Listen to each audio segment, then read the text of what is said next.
Hey, everybody, and welcome back to Beyond the Trailer Park. So first of all, Morgan sends her regrets, but she is up to her eyeballs in studying for the bar, and she got a little behind on the work she actually gets paid for too. So she sends her regards, and hopefully she'll have dug herself out to be able to join us next week.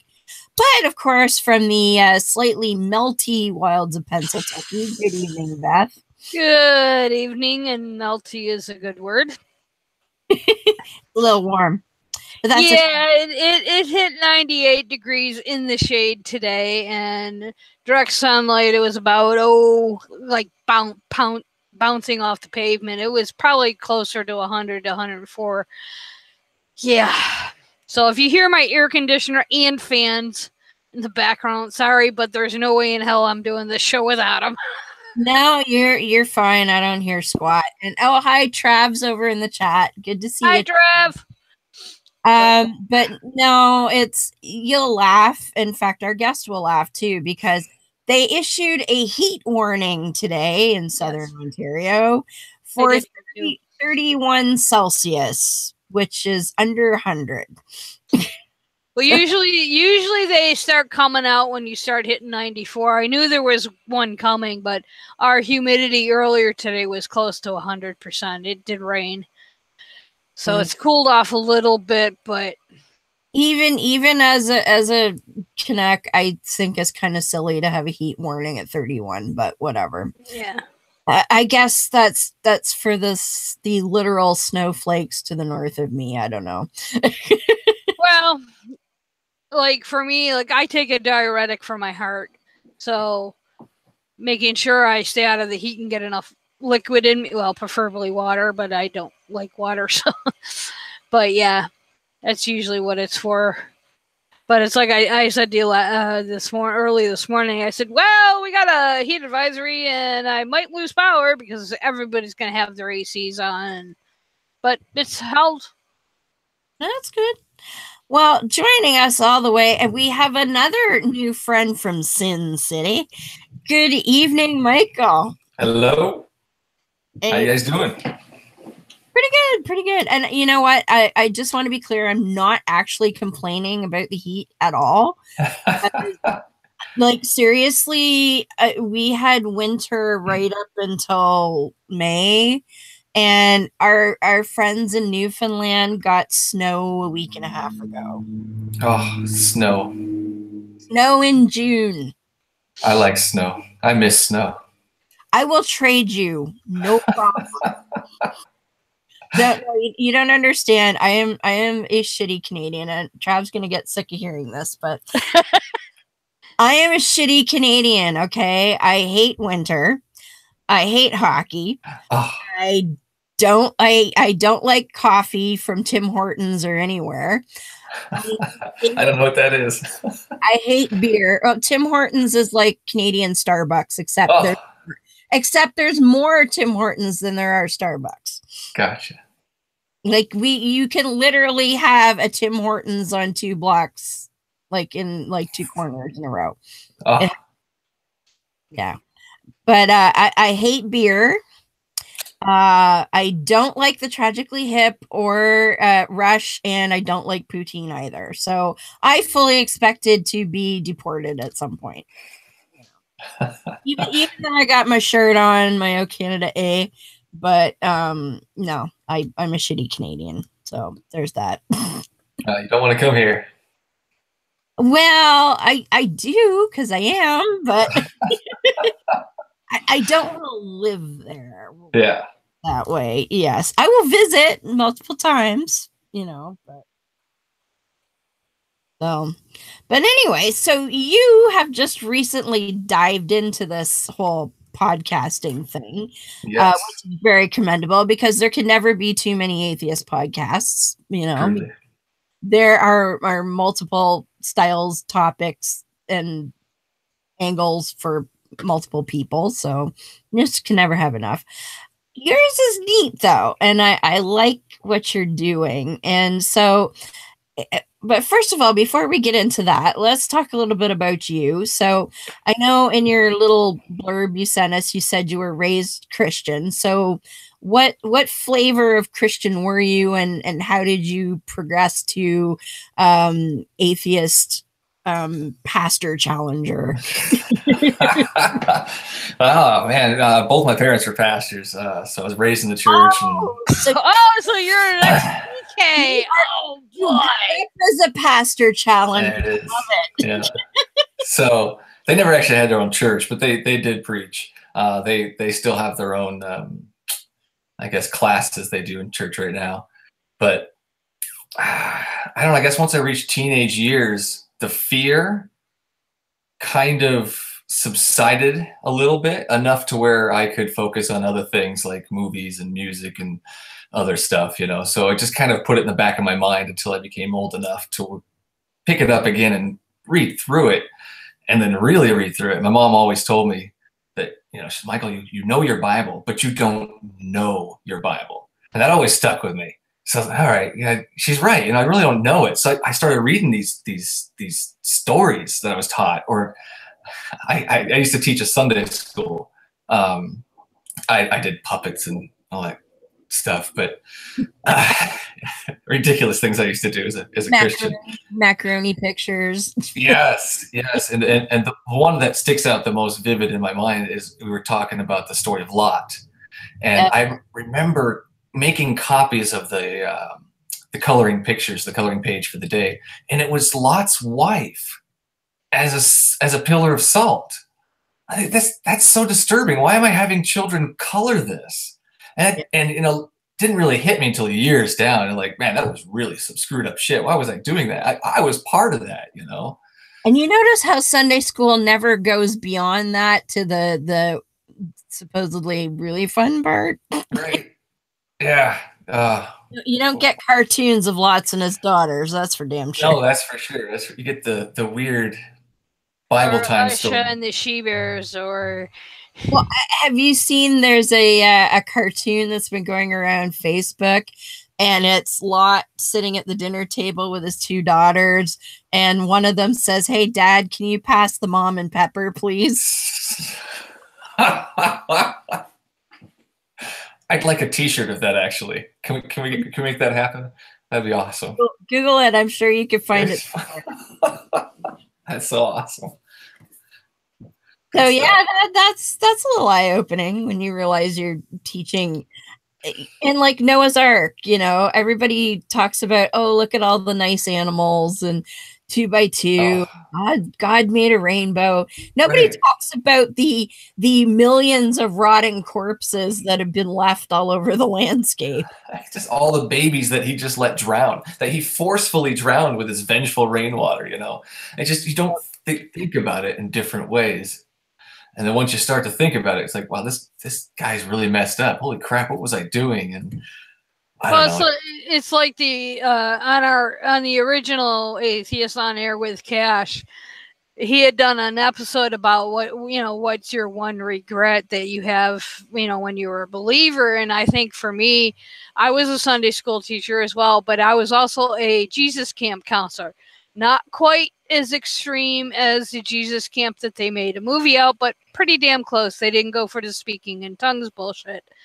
And I remember teaching these kids all this stuff, and it's like, this is one thing I could change. It would be that. It's like, holy fuck, what the hell was I thinking? Right. It's brainwashing, you know. Essentially, yeah, and that's essentially what it is, because a little foreshadowing. Getting into some of your episodes as I was listening, it's like I felt like I was back in school, because they were dodging a lot of your questions, and we're actually to some degree, not outright, but to some degree taught how to do that. And usually the standard response you'll get, like, and you got it on your show, is I'll have to do more research and get back to you on that. Sometimes yeah. It's just click. Yeah, well, it's that general response. Well, I'll have to look in it, because they don't have an answer. They've never thought about it. And it's like, it's my wondering, because I know a lot of what I taught in both Sunday school and at the camp, where it was all rote. It was stuff that I was taught, And I never seriously looked into it until, years and years later. I mean, even when I was coming out of religion, I was more concerned with the doctrinal issues. I didn't get into the so-called contradictions, or in your case, like you highlight on your show, primarily God killing children. I never really looked into the actual stories, like the, Noah's Ark. You got dead animals everywhere. I didn't start doing that until I was already out of religion and about another 10 years down the road. So it was like, just in the last, I'd say maybe 7 years that I've really delved into the actualities of the stories. And I think that's what, one of the things I was attracted to while listening, even though I couldn't stand the pastors listening to them. So how did you sort of go from a Sunday school teacher going, what the fuck, to full on atheist? Well, I had a friend who kind of helped me along. She helped me get through my fears of it, how ridiculous it was. I was like, yeah, it is kind of ridiculous. Why am I scared of that? I never really told her out loud, but in my head, I'm thinking, that's kind of ridiculous. Okay. And then I started to really delve into the history and everything. And then I delved into the book itself. And I just kind of started out on it. And I was out with a friend, and they were reading the Bible front to cover on air on this radio program. And they were talking to people and preaching and evangelizing while they were doing it. And I went to this guy, I'm like, how can you believe this stuff? And at that point, I didn't know enough. I was not prepared at all. This man, he just destroyed me. But I knew he was wrong. I just couldn't point it out. You didn't have the facts to right counter the argument. Gotcha. Right. I couldn't prove it in his own book, and it frustrated me. And that frustrated me for at least a year and a half. And then that's it. I couldn't stop myself. I dove into it. I started from Genesis. I wrote all kinds of questions I had for everything I saw. I started a book. It's still not done. It's crazy. That's where it started, was the book. And I had it almost done. And I realized I need to be asking pastors these questions. I need to be asking the ones who actually teach the people, who actually reach everybody. They're the ones who should be questioned. So I started calling. There's this 1-800, I don't even remember the damn number now, but it tells you God's true. Call this number, find out. Well, I called. I'm now blocked. They won't let me call anymore. Oh no. Yeah. So I just asked tough questions, and I would call him like in between going to the grocery store, or I was taking the family to the mountains. I'm like, I'm just going to make a phone call real quick. I had to talk and ask these questions. So, and then the podcast just kind of spawned from that, from the book, and then from my conversations, and I just can't stop. I have to talk to every pastor, every biblical preacher, anybody. I have to. This just doesn't make any sense to worship. Everyone worship this thing. So how long would you say it's been since you really kind of said, you know what, this is all bullshit? I'd say probably about a decade. Okay, so not too bad. And because like, you remind me of me when I first became an atheist, which I was 17, and I was living on a farm. Well, actually, I was off the farm, but in like a hick town. So, and this was pre-internet. So, very much in isolation. I'd never heard of atheism or anything. So right. when I had that light bulb moment that said, holy shit, this is all bullshit. My first reaction was, because I didn't know any different, was right. I've just discovered one of the mysteries of life. Everyone needs to know this. I had no idea atheist was even a thing. Yeah, no, I didn't know what an atheist was. In fact, I never knowingly met an atheist until I was in my 30s. Yeah. Well, I think what makes your show important is you bring it down to a people to people level, where I have, for me, like, I'll sit and listen to one of your, they're using William Lane Craig's divine command theory.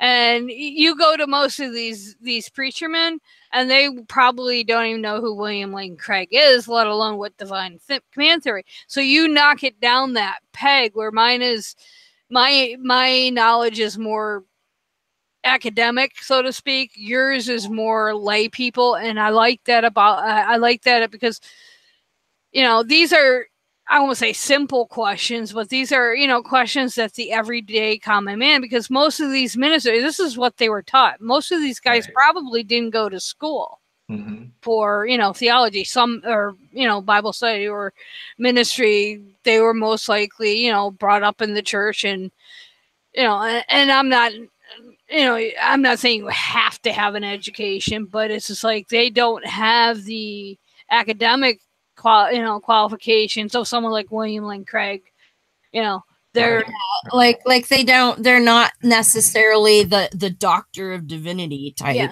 Yeah. And I think your question, the way you approach your show, is that you're the everyday common man asking relevant questions. Yes. Why does your God kill children? Why? Yeah.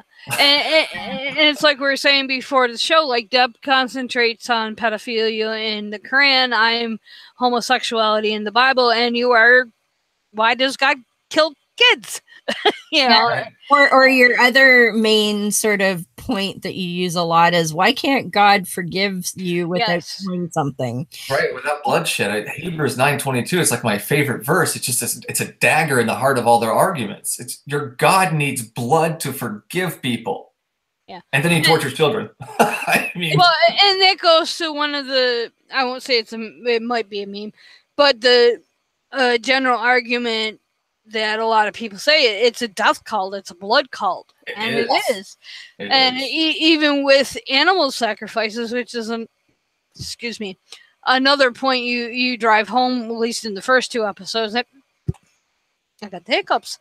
In the first two episodes, and it's like I told you, I tried to get through them, but I got to like halfway through number 3, and I was like, oh fuck, I can't stand listening to these preachers. I was like, And in response to that particular point, Trav says, so much for pro-life. Am I right? Exactly. Yes. Oh. Exactly. Well, yeah, and Trav brings up a good point, because I not to sidetrack it too much, but that is one of the arguments that I have seen used against people that are allegedly pro-life. They just poo-poo away, Noah's Ark and God killing babies. Yeah, Hosea 9 and stuff. It's just like, you're not pro-life. Right. You can't tell me you're pro-life if your God murders children, if he miscarries wombs on purpose. Yeah. That's not pro-life. The verse where God teaches, I forget who, how to make an abortifacient mixture. Mixture, right. Bitter waters. Yeah, bitter waters, right there. Here's how you do it. Yeah, God does actually talk about abortion. He tells you how to make one. Right. And then in Hosea 9, he causes them to miscarry. I mean, he causes abortions himself. It's just disgusting. It is. It really is. So did you get much flack from your folks, being that they were preachers? It's kind of on oh, well, Michael, he's the black sheep type thing. They all know. They don't know the extent. Yeah. One day I'm as close to a PK as one can be without being a PK. Yeah. So I understand your. My parents. My brother's a minister, and technically, I still have my ordinate. Well, I wasn't ordained, but I have my ministerial license. But my parents were like the president and treasurer and the head of the church and part of the higher. I mean, they might as well have been. I mean, my dad was a lay litigant, and I think my mom was too, up until about her 80s. But yeah, so mom, I never talked to it about, but dad, I think, because he's a little bit more worldly, when he worked for the state, he was exposed to more stuff than mom was. I think he knows, but he hasn't. I mean, I'm not going to say, hey, Dad, guess what? He's 90 now. I'm not going to come out right and say, hey, I'm gay and I'm an atheist. I just go, yes, Dad.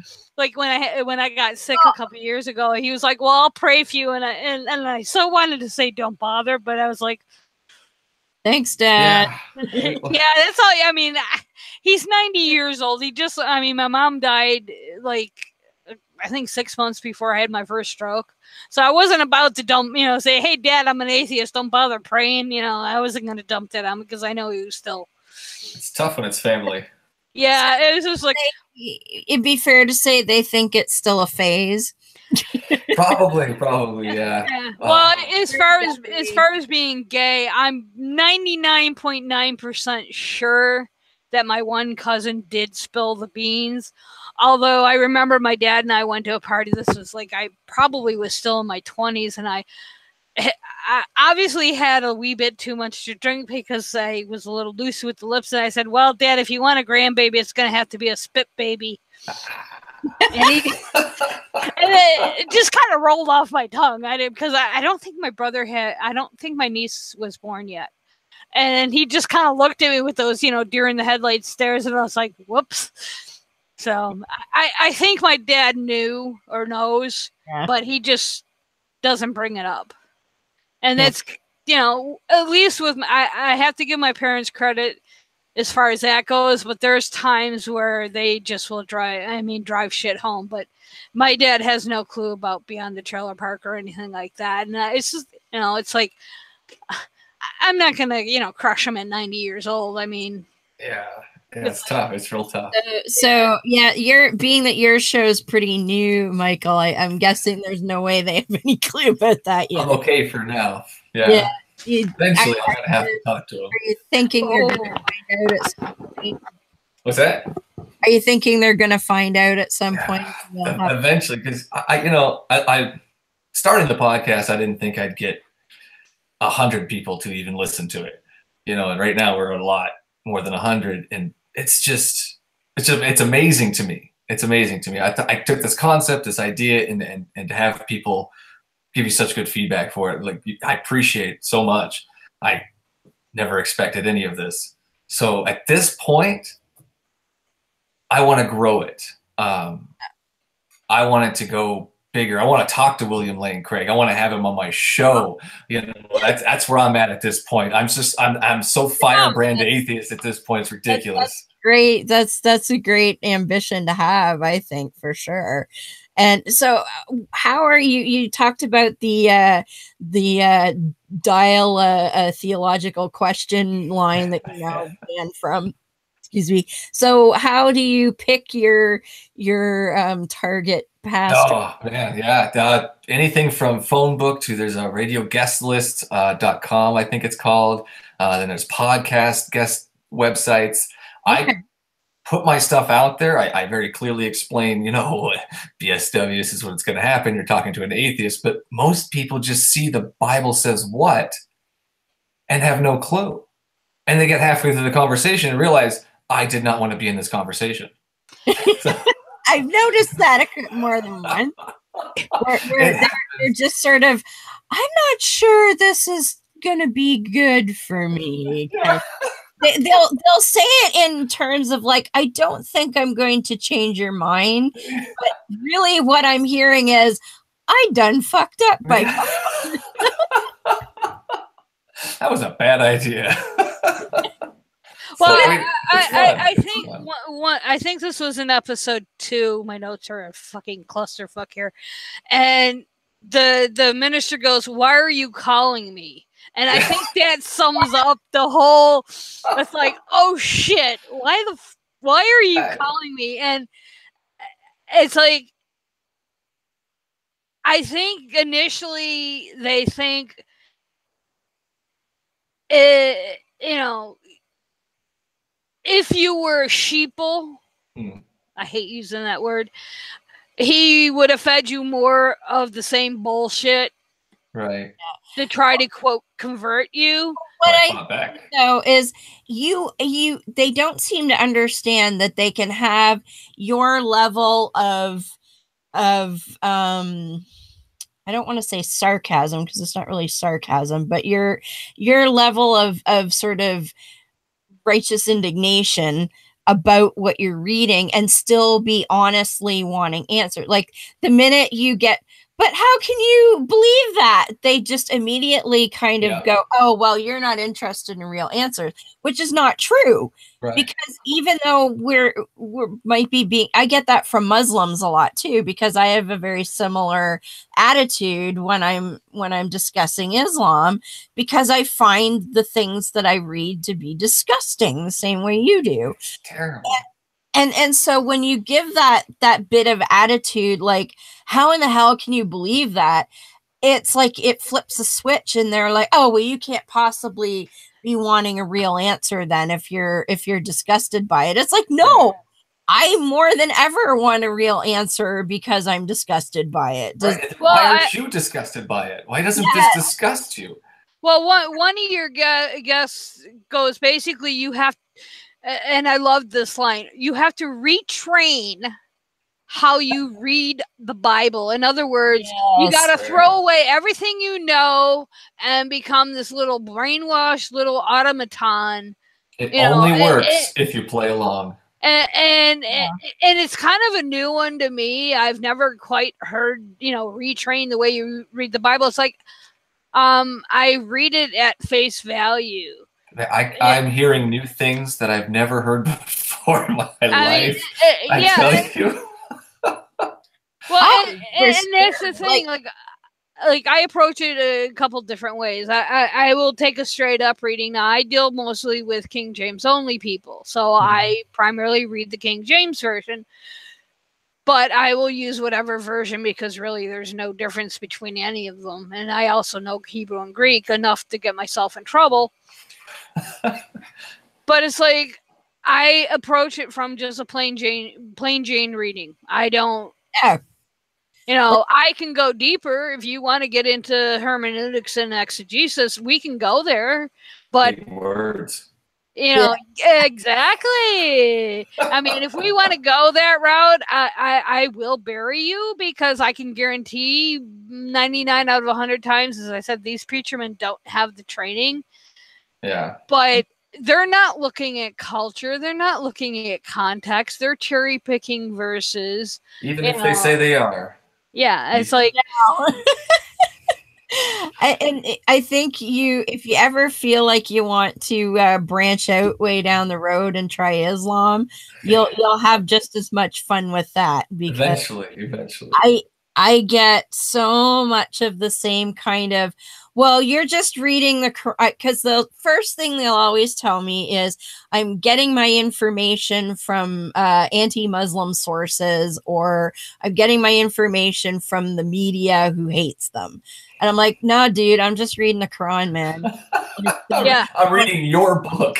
I'm reading your book. Well, you're reading it, then it's the wrong translation. You're reading it wrong. What's wrong with you? Yes. It's the wrong translation. So the translation I picked for full Quranic is the English translation with the least amount of criticism attached to it.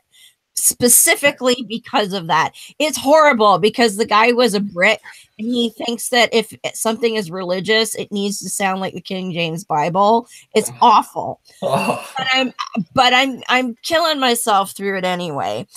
And they'll tell me, oh, it's the wrong translation. And there was a guy on Facebook, and this killed me. He did that, because I said, look, I'm only reading the Quran. Like, isn't that where I'm supposed to form my opinion? And oh, well, you're reading a bad translation. Oh, okay. So what translation should I be reading? And he comes up with the Pickthall. And I snap a picture and I'm like, you mean this one? And suddenly he couldn't be bothered to reply to me any longer. I don't know why that is. How that happens. But yeah, then you're reading it wrong. I'm like, I'm reading the goddamn book. Like, what else? Well, I get told you're not reading it with the right intention. That one. Indwelling of the Holy Spirit. Right. Have a ghost inside of you, or it doesn't make sense. Well, but they don't have a Holy Ghost. But I'm just supposed to read it with the cognitive bias that it's a good thing. Because you do that for everything you do, right? Oh, yeah, totally. Yeah. Well, it's like one of your, I think this was an episode it was in episode 2. The guy goes, he basically admits that he's still learning stuff, but yet he's been in the ministry for 30 freaking years. Yeah, yeah. Now, back 30 years ago when I was in college, basically what we were taught in class, various classes, was that the Bible is so easy a 5-year-old could understand it. But yet you just admitted that you don't understand half of what you're reading because you're still learning stuff. And it's 30 years later. Right. Yeah. It's like I talked to the theologian, the guy who graduated from Princeton University with a master's of divinity. I couldn't answer my question still. Oh, I got to listen to that one because I'm curious. Because there is a difference between what you learn in divinity school and like what an average Joe preacher off the street would learn versus, even someone like what I went to school for. Mm-hmm. I mean, my classes focus primarily on I focus primarily on interpretational stuff, hermeneutics and exegesis, whereas these guys are taking these stories and trying to convert them into everyday life stuff. But divinity school looks more at the theological aspects, so it'd be kind of interesting to listen to his. Yeah, he's interesting. And Trav says when they were a Christian, they did a lot of compartmentalization and cognitive dissonance. Yeah. I'm not very good at either one of those things. So you, the guy who refused to admit that God kills children, that was pretty classic. He's one of my favorites. Yeah, and he kind of like refused to talk to you at the end, pretty much.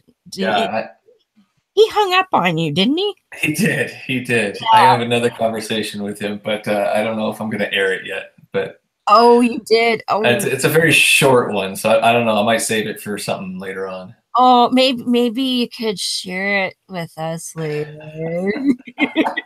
I'll have to go and find it. It's in there somewhere. But yeah, there's a short one of him somewhere. That guy was something else. I just couldn't get past it. Are you kidding me? It says right here that he did it. You're just not reading the same Bible I am. I can't understand these people. Yeah, like when you pull it, okay, God doesn't kill children, but this verse right here says, I killed this child. Right. He doesn't kill children. Yeah. My brain just like. Are we speaking English here, Parlez-vous le français? Je parle le français avec the Bible. Like anything. Does anything work? Yeah, do I have to speak Spanish? Something. Well, I think a lot, like listening to what I did listen to, it's like it's starting to thunder, so I might lose internet. It boils down to that God works in mysterious ways. Or a feeling. I get that a lot too. It's just a feeling that they have that he's good. Yes. And the problem with that notion is that if God has the characteristics of, omniscience, etc., there should be any question about. I have no clue what I wrote. Their justifications, like you had asked about the jealousy issue. Mm-hmm. I mean, it's a big one. It's like how do you get around what it means? He punishes children. He gets so jealous. For how long? 3rd and 4th generations? I mean, good. Yeah, and their answer was the justification this one minister gave is, basically jealous doesn't mean jealous. Right. Yeah. It has to mean something else. It does not compute with them. The gears don't turn all the way when you ask those questions. This goes to a point that Deb brings up quite a bit, and that's that, if your God is omniscient, then there should not be a translational issue. That's right. Between what I believe, what you believe, what Deb believes. It should all be, it should be plain as day. Yahweh is not the author of confusion. Yes. That's what I say is I should be able to pick up a Bible, read a part, and instantly understand what I'm supposed to understand. Otherwise, God is a really fucking shitty author. I picked it up. I understand. I mean, it's pretty easy. It says, I killed the child because they showed contempt to me. I mean, how else can you take that. I'm not really sure. That's why I gotta find out. I gotta know how do they contemplate this in their own heads and work past it. That is a point I like to use a lot when people say, "Oh, you're reading it wrong," or "It's out of context," or "It's a bad translation," all that shit. It's like, is your God omniscient and omnipotent? Oh yes, he can do anything. Then why can't he write a fucking book that anybody can open up and instantly understand? He created language, right? Oh yes. Well, then language should be a non-issue. He should know exactly what languages it needs to be in and how to present that so that any person of any language can open it up and understand it. Amen. You know? And then free will. I'm like, no. Well, one of the arguments I've been seeing of late in our crazy Deb and I are in is, and I probably don't have this down pat, but it basically comes down to like this interpretational differences is that God only gives Christian the understanding, atheists won't understand it. And it's like, well, that kind of defeats the purpose of the Bible. Why even write the Bible then? Yeah, and it's like I'm trying to figure out where this dude is going with it. His English is obviously a second language, so that's posing a problem. Although I think he's exaggerating it because, well, okay, I don't like to say this, but he's a fucking idiot. But yeah, if atheists or you know, Joe Blow down the street or some person you're missionarying to can't understand it, then what's the point? Yeah, you know, and that goes through the whole, you know, that whole note. I mean, oh well, you know, God works mysteriously, or God has his reasons, or you know, whatever, and it's like he has and some of you will get this. He has a cunning plan. Yeah. Well, then, okay, if he has a plan, then why are you fucking praying to him? That's a great question. Because your plan is apparently better. At least I think it is. Like praying in that context is one of the most arrogant, prideful things you could possibly do. Yeah, like you're going to change God's mind. You're saying, hey, God, your plan isn't going to my plan, and I think my plan's better, so could you change it up a bit for me? Thanks. Yeah, I don't think it goes that way. It just, but this, I liked the, there was the woman who you talked to, it was on the same episode as the Princeton fellow, and she just kept saying, I don't know how many times, well, I just feel it. I'm like, oh.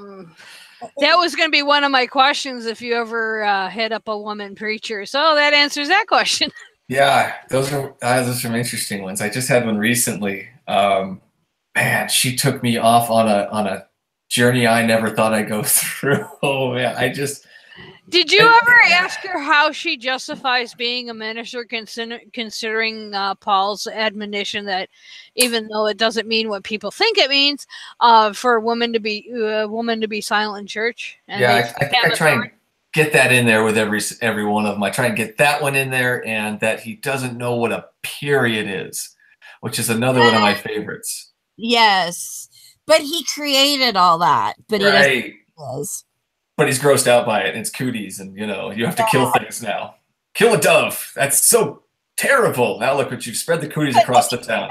Now, where's the logic in your menstrual blood is icky, therefore make something else bleed to purify the blood that I didn't like in the first place? Well, as long as it's not coming out of the vagina, he's okay with it. That's his thing. And foreskin. It's like kryptonite to him. He doesn't like foreskin. Yeah, but he Yeah, again, he created it. God, he's such an idiot. Like a Job. Satan, where are you? Oh, I know. Roaming the earth. Oh, there you are. The world's dumbest god. Oh, he's terrible. He's really stupid. He's a monster and he's an idiot. Well, so, like before the show, I had said that listening to some of your shows kind of sparked an idea. I mean, and I don't know if you hit this in your later episodes, but one of the things that always gets me is which freaking God in the Old Testament are we supposed to be worshiping? Because a lot of your preacher men don't accept the JEPD hypothesis. different authorships for the Old Testament between Yahweh or Jehovah, Yahweh, and Elohim, and all that. And it's like, so which one are we supposed to worship? Okay, Old Testament's not a good enough. Well, the God in the New Testament isn't the same God in the Old Testament. Exactly. Yeah, I bring that up too. They for sure. And they're really keen on dodging that, because every Christian's sort of get out of Old Testament free card is, but the New Testament. That's my favorite one. Well, I told the lady, I said, so he doesn't make them eat children in the New Testament anywhere, so you're okay with it. Yeah. He changed his mind, which again, because most of these people would probably argue with you about objective morality. Oh yeah. Which that proves there isn't, because God changed his mind on what was moral more than once. Exactly. So it's not objective at all. But it just, this whole idea that, okay, I could just flip a switch and all that bad shit doesn't matter because New Testament. It's like the craziest thing. But yet they believe in the Trinity. But what you also notice, well, number one, it's the same damn God. They believe it is. Right. So even though he changed his mind, he still thought that was okay at one point. And that makes me kind of go, how stable mentally is this God?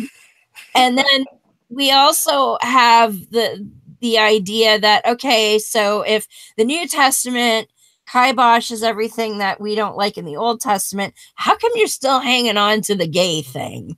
Exactly. Oh, well, that's under the moral law. That's not a Oh, right. But but what about stoning adulteresses? Because that's moral, is it not? But you don't do that, do you? Stoning your kids? Yeah. Sure, they've been mouthy more than once, but oh no, we don't do that. But then throw out everything in the Old Testament. That also includes the 10 Commandments, whichever version you want to pick.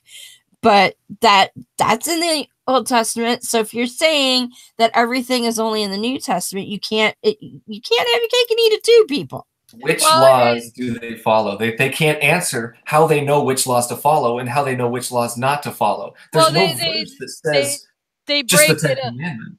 Yeah. Yeah, they have to break it up. Yeah. They break it up into the moral, ceremonial, ritual, and right, but there's no verse that says to do that. But they do that on their own, so it's not biblically accurate. And that's what I like to point out, is that they have to use all these extra biblical things in order to make their shit make any sense. Yeah, and that's the thing when you delve into that type. In Judaism, initially there was no distinction between laws. They were just laws. It wasn't until you get the justification of why we follow. Oh, that was a moral law, and Jesus reiterated that, and yada yada. The 10 Commandments. It's like, blah, blah. Well, the problem with that is, according to your belief, going back to the Trinity, Jesus is God. Therefore, he's guilty of the same failings that his Father is. Mm-hmm. So that makes, If you can connect those two and bring Jesus to the Old Testament, you're in for a whole world of hang-ups there. Yeah. Well, and that's what they do. They try to interpret the Old Testament through the New Testament, and you can't do that. You can't. Well, I mean, it's properly established in what was it, episode 5, that Jesus is in fact Voltron. I mean, game over, Christians. I mean, there's just nothing else to talk about there. That was so. She's just like, what? I don't think she knew what Voltron was. I think I had her there. No, I don't think she did either. You're just like, moving on. Next point. And that lady pissed me off though, because this lady in question, she wasn't actually a pastor. She was a medical doctor who put proselytizing literature in her exam rooms, which I have a huge problem with. Do we know what state she was in? No, I like to keep them anonymous for most part. Right. unless they want to. There's actually people that, believe it or not, I have pastors that want to be on the show. That's cool. It's the craziest thing, but I'm just curious as to whether her doing that is actually legal, because well, right. there was a case recently where before surgery, a doctor basically went up to the family and said, "I'd like to pray before surgery," and they're like, they didn't know what to say, and they complained afterwards. No, it's not really legal because you're in a position of authority forcing your. yeah, It's kind of a fine line. Yeah, it's. But definitely. it's basically, I mean, here's this family who's, I don't remember what type of surgery. I don't know if it was, a life-altering surgery, like for a stent in the heart or something like that. But they were atheist. I think they were atheists, or they were different belief system or what. But they were like totally offended by it because they were like, we couldn't do anything to say no. If we were afraid to say no because we thought the doctor was going to cancel the surgery if we didn't. So well, scary. and you don't know if they might even try and pull something like that. Yeah. Because if you say, well, but we don't believe that, and neither does your patient, they could pull a Hobby Lobby and just go, oh, well, that's against my beliefs, so I'm sorry, I'm going to have to cancel this procedure. You don't know when somebody's going to do that. So, in today's climate, you could run into that, and especially if it's at a Catholic hospital. Yeah. I mean, yeah, you're running in. I mean, it's the same premise as We're having problems with that right now. In Canada, legalized assisted dying not too long ago, and we're having issues with Catholic hospitals trying to get out of having to provide that service. Of course. And it's like, honestly, I think it's time that we divest any sort of religious ideology from public services. You can't just, if you want to be a religious entity, then you do that in a church. Like, I don't want to see a Catholic adoption agency. I don't want to see a Catholic hospital. I don't want to see a Catholic fucking post office, whatever it is. Like, I just don't see a need for that. Just be Catholic in your church and at your home. There's no need for you to be a quote Catholic hospital. Because there'll be an agenda behind it no matter what. Well, exactly. Like, last year, I'm a diabetic, and I ended up with ketoacidosis, which is not very fun. And I had to go to the hospital. And I remember, like, I wasn't, comatose or anything. I walked to the ambulance, but I get in the ambulance, and we have two main hospitals in town. One is just a hospital. The other one is a Catholic affiliated hospital. And I get in there and I'm like, which hospital are we going to? And they said, we're going to Grand River. I said, okay, I'm okay with that. We're not going anywhere near St. Mary's. Fuck that. And I mean, it wasn't like, it was a diabetic complication. It wasn't anything that would necessarily fall under religious purview, but I just didn't even want the hassle of, because I bet you anything, if I'd ended up there, because I was in ICU for a few days, I would have ended up with a fucking priest coming in wanting to pray and all this shit. And I'm just like, I didn't have the energy to explain to this person why I didn't want them in my fucking room. And so at the secular hospital, they sent a psychologist to say, hi, I'm the hospital psychologist. Would you like to talk to anything? Nope. Okay, great. Here's my name. Call me if you need me. Have feel better soon kind of thing. It's like the bullshit I went through when I had my first stroke. I mean, they had asked me about religious affiliation, and we have none. And I said, no, it should state atheist. And we argued about, I'm like, I'm an atheist, plain and simple. The second time I got admitted, and they had asked me if I wanted a chaplain. I said, it says, what part of atheist don't you understand? Yeah. It's like, this wasn't a religion. Well, it was initially, and then it was bought out. So it's still going through that transition. But it's like, what part of atheism don't you understand? No, I don't want your fucking preacher man coming and bugging me, especially in the shape I was in. If I hadn't been so ill, which generally that's why you're in the hospital, I would have probably welcomed having some preacher whose job, it's their job to come and talk to me. I'm like, oh, did you pick the wrong patient? If I'm on my deathbed, bring him in. Yeah, but I had a lung infection, so talking was sign language. I can write. I'm ready. I was just beyond miserable, so I just didn't really want to deal with it. But other than that, I like, put it this way, if they had done that, they would have regretted it. Would not have had a good time.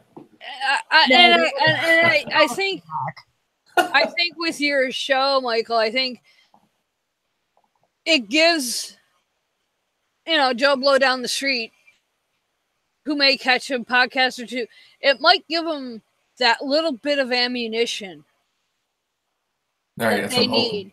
I mean, like, you brought up quite a few different verses that, while they're rolling around, I wasn't, like, you bring up Deuteronomy 4:2 concerning which laws are we supposed to follow. And then, so, that's going to stick in my head. It's like, you might give that bit of information for people to dig further. And I think that's why you're seeing an increase in your listenership, not because just because you have you got a great premise. I love it. Thank you. Appreciate it. I mean, I have no idea what I'm doing. Well, sometimes, but I don't. Hey, I know. It's like, we didn't go to podcaster school. I wish. Somebody told us that you had to actually do a live hangout, and then we were like, oh, well, that's how come nobody can see us. Okay. Well, when I contact people to guest on our show, I usually tell them, well, we're an unscripted show. There's a few guests that I will script out depending on what we're talking about, but it's like 99.9% of the time it's totally unscripted. Dub's really, really good at it. I'm not so much, but it's like, we just go from the hip. Right. And I like to call it an organic show. Yeah. So, you never know what's going to come out of either one of our mouths. Right. Or what rabbit hole we're going to end up. Yeah, we've gone down we do that with Chris Rada quite a bit. We'll go down some doozy of rebels.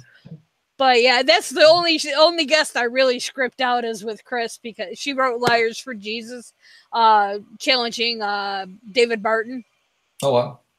And so we'll get on certain topics, so I have to script it out, or we'll end up down some really weird rabbit holes. But it's like, and I think that's what I like about it, because I don't know if you do this or not, but like, when you're talking do you script out what you're going to ask them, or do you just kind of, because it's really impressive. You can't tell. Oh, good. Because, man, your knowledge sometimes. Your knowledge is you got some really good knowledge. Thank you. I use a lot of notes. I mean, I note cards are my favorite thing in the world. So typically I have a lot of the verses rolling around in my head, but like the newer ones or ones I'm not that familiar with, I'll have note cards for, so I can refer to it, like, oh yeah, that one, or I'll have it marked in the Bible, so I'm ready. But show me your Bible again, because you showed us beforehand. I want people to see this. Oh gosh, that's amazing. It's been through a lot of work. I've got the parental advisory. I think every Bible should have. Look at the forest of Post-it tabs. Yeah. Oh my god. Oh yeah, it's. I didn't realize there were that many. Wow. Yeah, it's quite a few years of studying it. Have them color coded or anything? Yeah. Well, I did it first, and then my son came by and pulled them all out, and I was like, "Oh, I'm not going to color code them anymore." That was too much work. That's when I went to online. I still have hard copies. Like Dub sent me a copy of the Quran, and I have I have my original, believe it or not, NIV Bible from 3 years ago when I was in college. But we actually used our RSV for our classes. But I had an NIV, and I still have that Bible. And so fun. But I don't think I have. Well, the margins are pretty Welch, but I don't have posted. But I went to the online version. Coming up. Yeah. Yeah, I use it a lot. I use it there for every show. I have that Bible with me. I'm ready.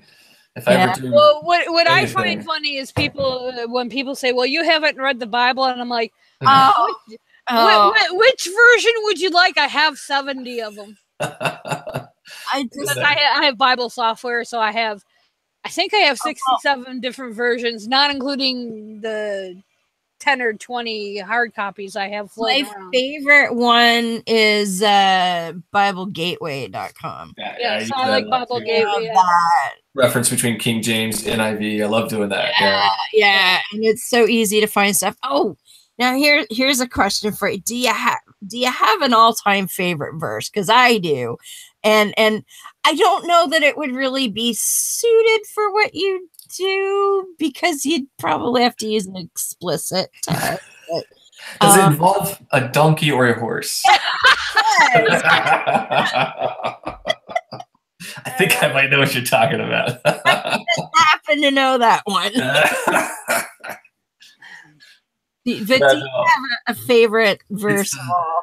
It's got to be the Hebrews 9:22. Without the shedding of blood, there is no forgiveness. That is just such a powerful verse, and you can't get around that. It's blatant. It's disgusting. It's disgusting. Now, here's another one that you might want to try, and this comes from a good friend of ours. Mm-hmm.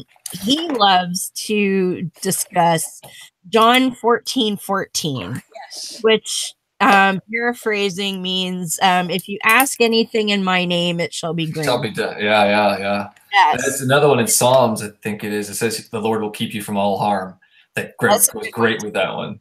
So 14:14, I really like because there's no caveat attached to that. Like if somebody bitches about context, there's nothing about the context of that verse that changes what it means. You might hear that on the show coming up soon. I like that. I'm always on the lookout for more pastors to interview, for more Bible verses. I love the recommendations that have been coming in, and it's just amazing to me. I love it. Thank you to everybody, you guys and everybody else.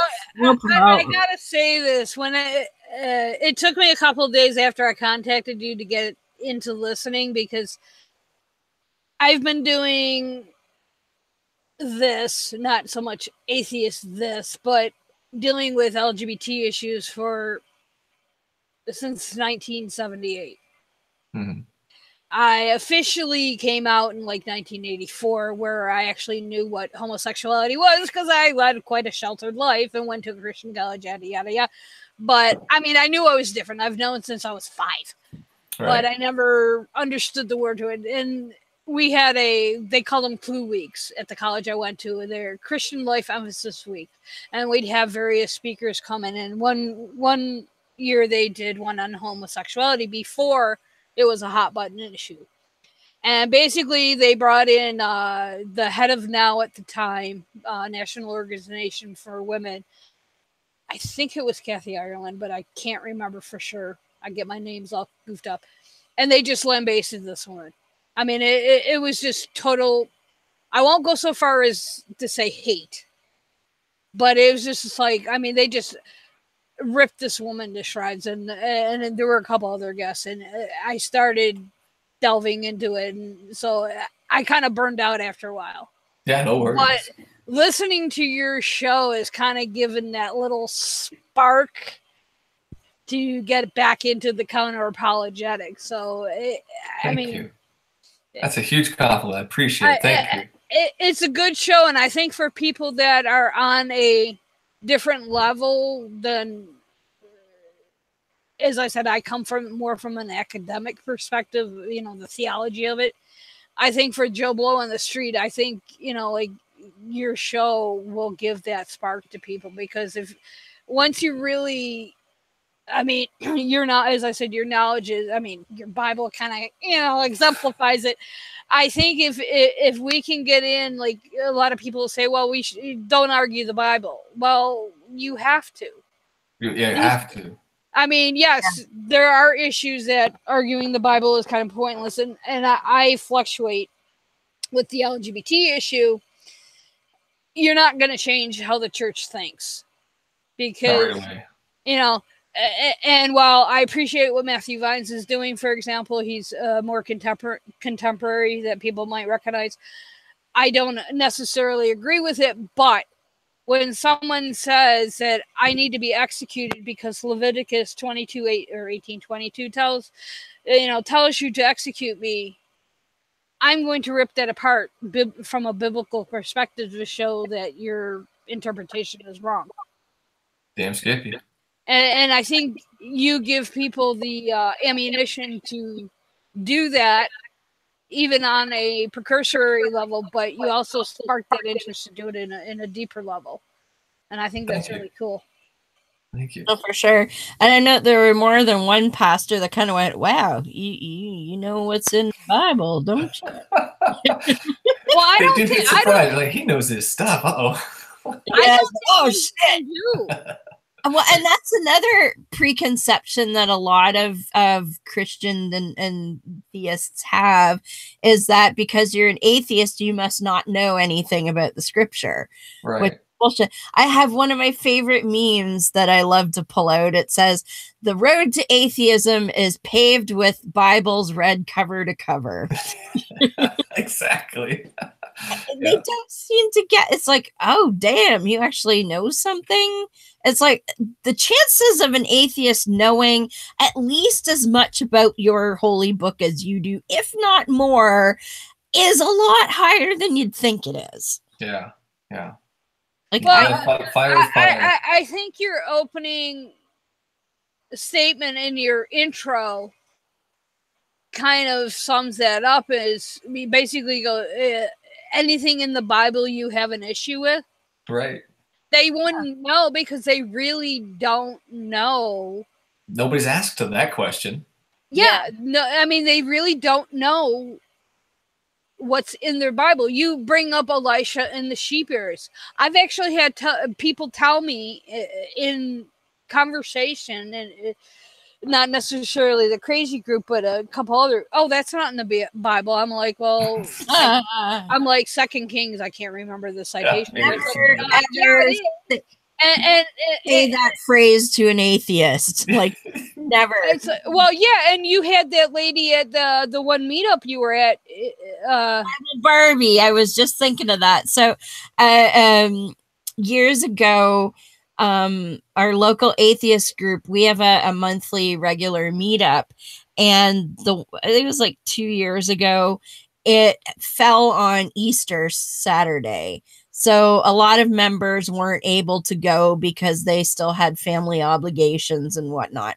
So I held another one the week after because our regular one is in a town next door, and I held one in our town. And so we got a decent group of people because, as I say, a lot of people had family obligations and they couldn't go the previous week. So we're all sitting there at a donut shop, cafe kind of thing, having a good old time. And this young woman comes up to the head of the table, and she's wearing, and this is where her nickname came from, she's wearing a Barbie pink peacoat, and she's like a very petite blonde lady, so she looks Barbie-ish. And she's just like, excuse me. So we're thinking, oh, maybe somebody wants to join the group, because we have signs out like meet up, Grand River Atheists, and all this. And sometimes people, especially since it was in a location we don't normally go to, we thought, oh, maybe it's somebody who's looking for the group. She's like, I'm sorry to interrupt you, but I just wanted to let you know that I'm a Christian and I'm gonna pray for you. And we just started, oh God, fuck this. And so a couple of people, first of all, the whole I'm sorry to interrupt you is bullshit, because otherwise you wouldn't have interrupted us, but whatever. A couple of the guys decided that they were going to take her on, and they were like, you know, how can you believe the Bible and blah blah blah.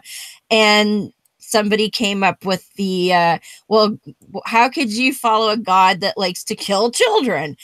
Well, that doesn't happen. Oh, what about the verse that says to dash their little brains on the rocks? Happy is the one. That's not in the Bible. We're in a cafe with Wi-Fi, people. There was three phones in her face in under 10 seconds. You know, right here. Oh, yeah.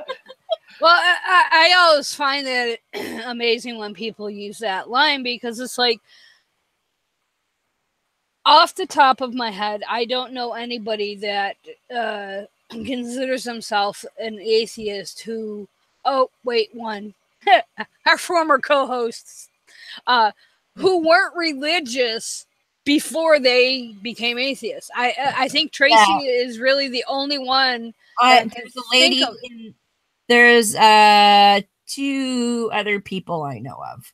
Yeah, I mean, off the top, I mean, it's like, so pretty much, yeah, I'm pretty sure we all know the Bible probably better than you do.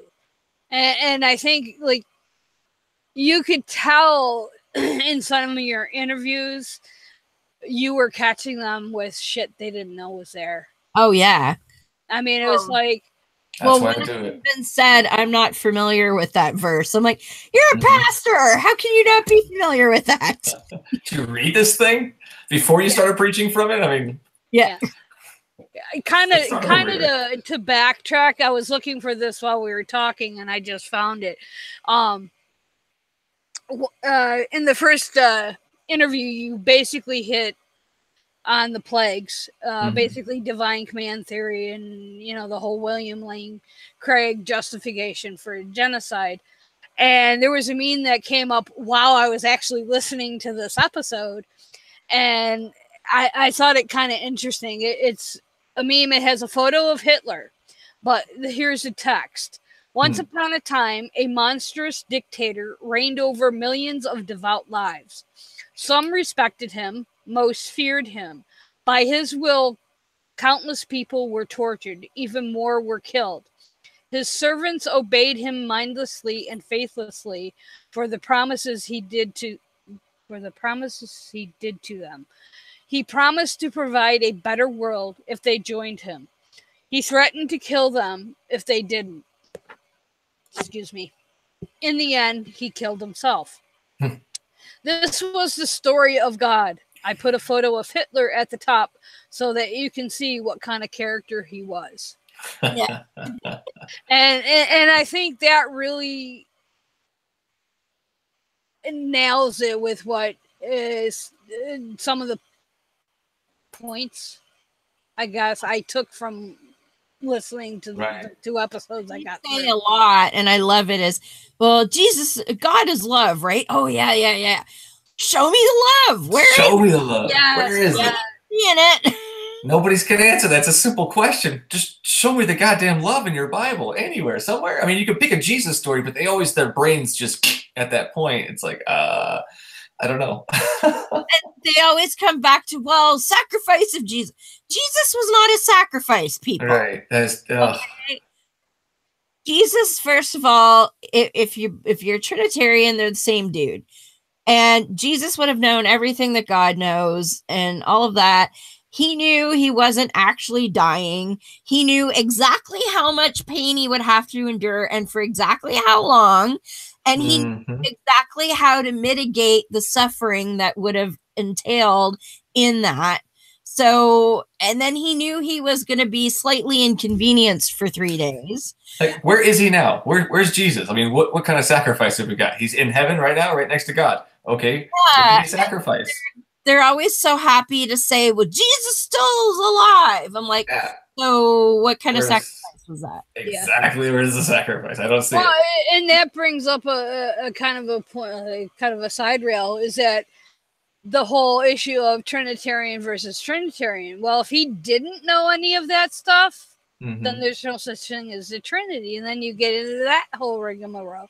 And, you know, I can, unless you talk to a Seventh-day Adventist, who I believe, if I remember correctly, are not Trinitarians. So that would be interesting.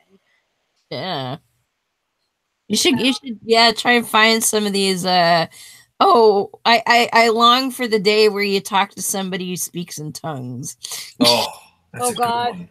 You got to find ask yourself about a that, good Pentecostal. A snake handler would even be better. Yes. Or, somebody who drinks the poison, not just handles the snake. That's right. That's right. Yeah. Yeah, I did. I think I asked somebody that recently, and it kind of blew off the question. Oh, here's an idea too. I don't know if it's still out there, but they used to have a hotline where you could call a Mormon missionary Ooh. and ask questions. They also had a chat, which really wouldn't suit you very well, but I know they started because some ex-Mormons started trolling the chat. So I don't know if that's still out there, but it would be worth looking into. I do have a Mormon high priest Ooh. that I've had 2 conversations with. The first one was interesting, but the second one, it was very emotional. I think the word is he's very adamant about not disrespecting things. So it was a very fun conversation. I can't wait for those to come on, maybe in a few episodes from now. But do you think, Michael, in any of your conversations that you have maybe planted a seed of doubt, or do you think these guys are so fucking brainwashed that? Good question. Yeah. See, that's my hope. I don't have faith. I have a hope that when I talk to them, that it switches something. Because I know when I was younger, it just didn't click. I'd hear things, but it just wouldn't. Like I said, the gears, they were just stuck. And I hope that one of these verses clicks something, or they start to realize, wait a minute, why would I do that? Why would I worship this God that tortures children? Or which laws am I supposed to follow? I hope that works. But there is one pastor I did talk to, and he's not on any of the shows, because I just asked him one question. I asked him, why does your God not condemn slavery? Instead, he gives us the laws. He had no idea. I have never been able to get a hold of him again. He said, call me back tomorrow. And he's not there at the church. So it makes me wonder, because maybe I got through to him. I don't know. Maybe he started reading through it. Because some of the questions you proposed, if they were being honest, especially to themselves, they would really have to look at things. Like I know for myself, when I was questioning homosexuality, I finally wanted to put it to rest that this wasn't, being gay was not a big deal. And I've basically had this stance since probably 1983-ish. I've tweaked it a bit, as more hermeneutics and interpretational stuff come out, especially in regards to Paul's writings. But basically, homosexuality is not in the Bible. I'm not going to get into why I think that. It's, it's basically talking about cultic sexual practices. And I've always held that view for, 30 years? But I've refined it. But I really I spent 7 years, so from 83 to 90, studying just that one issue. I was still a believer during that time period. It was about 91, 92 when I dumped religion. Or went agnostic, and then about 96 I dumped religion altogether. And you would think that these guys would have to be intellectually honest with some of the questions you pose. You would think. And the ones that can't handle it just, get out of the conversation. They go deeper into the delusion. That too, yeah. Than one of them where everything, you're getting into this really deep conversation. I was like, oh, look at that, I have to go. Yes, that came up in the first 2 episodes. I now have 4 minutes to get downtown, Michael. Yeah, I love it. They're my favorite. The pastors, the stars of the show. If it wasn't for them, it wouldn't be worth putting it out. Well, even if you don't reach the pastors, even if some believers. Right. Oh, I mean, I don't say no to anybody. I've got special guests, like we had a doctor on, the Christian doctor who speaks to a lot of people and tries to teach others that you need Yahweh in order to heal people completely. So people like that I'll have on. I had a singing cowboy I had a conversation with the other day. Yeah, he's fun. God, if I had a doctor that thought that way, I'd run really fast. The singing cowboy, where is he from the States? I don't recall. I just went through 2 weeks of heavy interviews, so they're all kind of jumbled in my head right now. But I know there was a singing cowboy in there. Because I seem to recall hearing about a singing cowboy somewhere. But I could have. That seems like the sort of thing I might have seen a sign for when I was down in Georgia last year. It might be from Georgia. It might be. I have a lot of American friends, so I've spent a lot of time in the Southeast, which is why we're going Southwest this year. Yeah, I won't say no to anybody. Like I said, a special guest. We'll have them as special guests, but my main focus is definitely pastors, any kind of to minister of some sort. Oh, for sure, for sure. It's just like some of these people. There are a couple of them where I think at the end that they kind of went, damn, I never thought of that before. Yeah. And I think that they may actually process some of this and think about it. Not as many as it should have been, but yeah. Well, that's nothing to do with you. That's a testament to the strength of their cognitive dissonance, I think. Right. Well, I think it goes to the point too where we get a lot. Dub and I are in a quote debate group, and we call it the crazy group because some of the theists in there. I mean, it's not just Christians; it's Muslims, there's a few Hindu, but primarily you get this mostly from adherents of Islam and Christianity is, oh, you're bashing my religion. Mm-hmm. And it's like, I posted the other day, it's like, I'm not bashing. I have no problem with what you believe personally. And I've said this before, but when you bring it into the public sphere, making laws and, theocracy, then I'm going to push back. They can't keep it in the home. They can't keep it in the church. Their religion requires them to spread this news. And I said, the problem is I'm not bashing your religion per se. I said I'm bashing the ideology behind your religion that is forcing you to do what you do. Right. Religion is toxic. Whether you're getting it, it's going to be put into politics. If you're a Christian and you're a politician, it's going to be in your politics. It's going to affect your choices. It's going to affect your decisions. Yeah, that's exactly right. All religion is toxic. To believe in something that isn't true is not beneficial to the human race whatsoever. Yeah. And I think by exposing, for the lack of a better word, these ministers who don't understand, I don't know why my alarm went off, don't understand what they're even preaching. Yeah. That it is a terrible ideology because they don't even understand. They don't even know what it is or what. They don't know what's in it. For a pastor to actually be able to say, "Oh, I didn't know about that verse," like that should just not happen. Yeah, you should know what you're preaching before you preach. That's like, and it. Muslims are no different. In fact, in some cases, they're worse because the vast majority of Muslims don't speak Arabic. So they memorize the Quran in Arabic, but they don't know what they're reciting. And so an imam will tell them a certain verse means this or that, or an imam will tell them that, Allah tells you in the Quran to do X, Y, Z, but they won't actually know it. I had a guy a few weeks ago.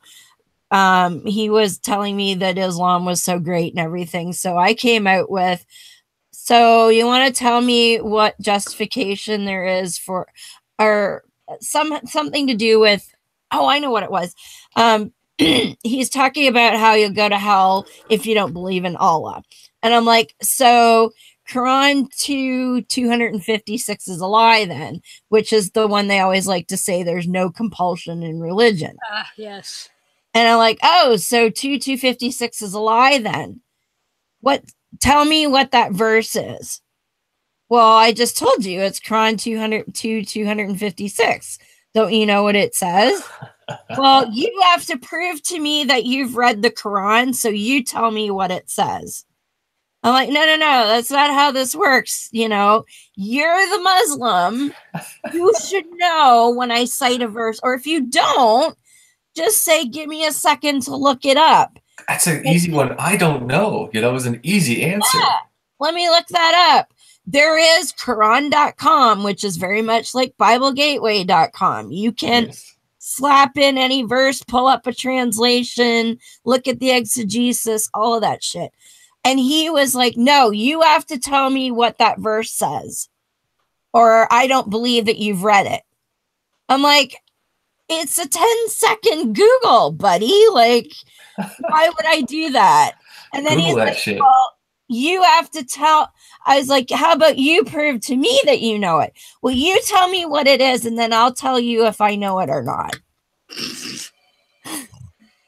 And he refused to tell me what the verse was. And he refused to even engage on it because he decided that because I wouldn't verbatim tell him the verse, that meant I hadn't read it in the Quran.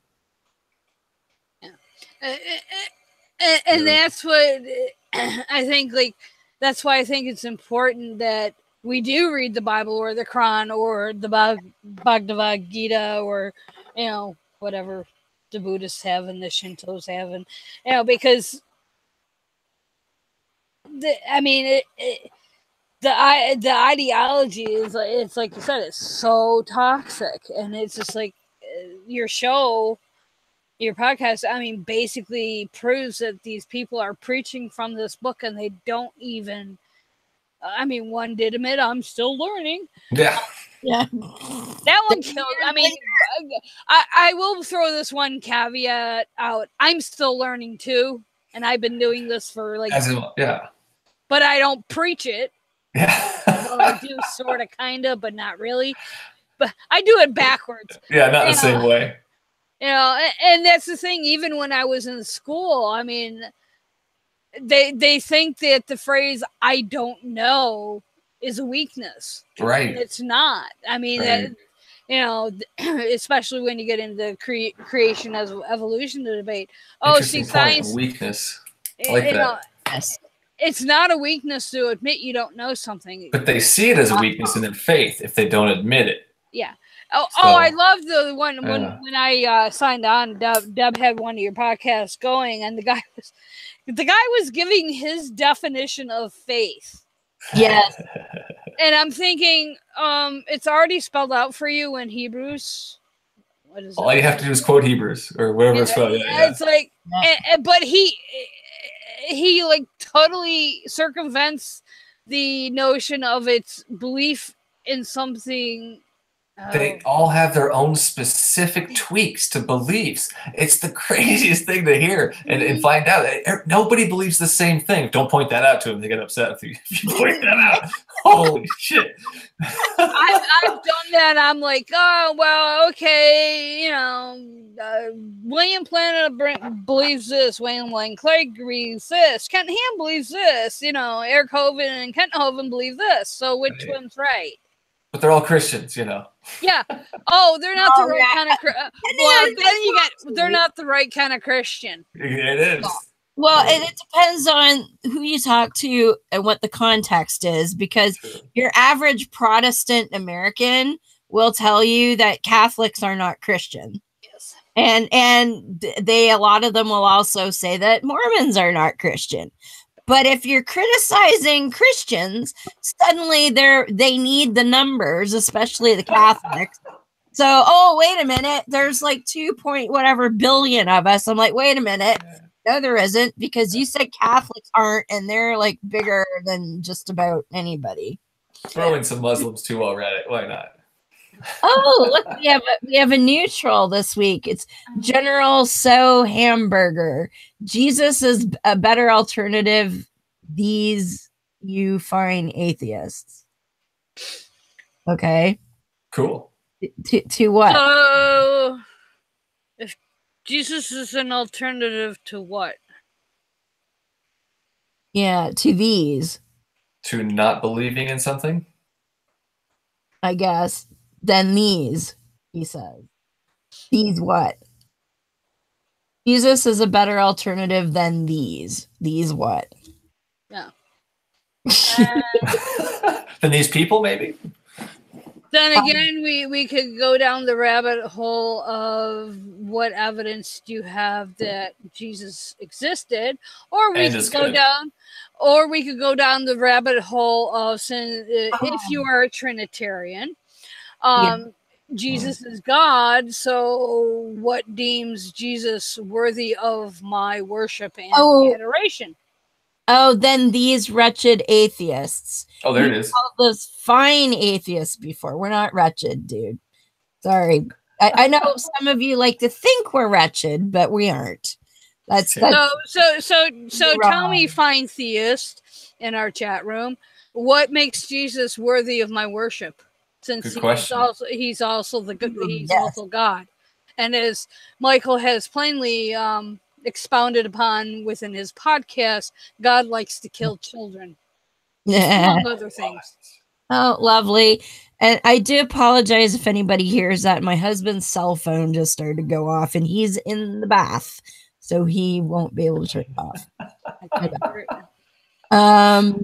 Yay for live streaming. Oh, good. I think they stopped. Couldn't even hear it. That's good. That's good.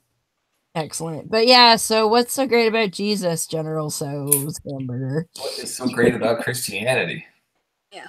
Yeah, because, you know, all the Muslims I talk to tell you Allah's the shit. Yeah. And Jesus was just a, you know, prophet. You don't need to worship him, but you'll be going to the lake of fire if you choose. So if I don't follow his dictates, he's threatening me with eternal damnation. Boy, that sounds like a loving God. Where's the love, man? Where is it? Jesus gives eternal life, he says. Why would I want eternal life? Yeah, who have with you a child killer? With a child killer. That's a documented child killer. Christians worship and want to spend eternity with a documented child killer. I don't understand it. The pastors that you tried that with, and they're like, well, where do those children go? Yeah. That's a good one. Yeah. Yeah. To be subservient to him up in heaven, you know, get their names tattooed on his forehead and do his bidding. Yeah. Oh, General So says, yes, that's correct. Just as a government gives laws, then punish criminals. Well, we're not criminals. And do you really think that upsetting God in our finite lifetime is worth eternal punishment? Eternal. What about babies? Oh, what about babies being aborted by atheists? Well, they just go to heaven, don't they? Yeah. That's doing them a favor, isn't it? Because when God does it, it's doing them a favor. Right. That's a good point. It reminds me of an article, the killing of children, and this was William Lane Craig's explanation for the so-called problem of evil.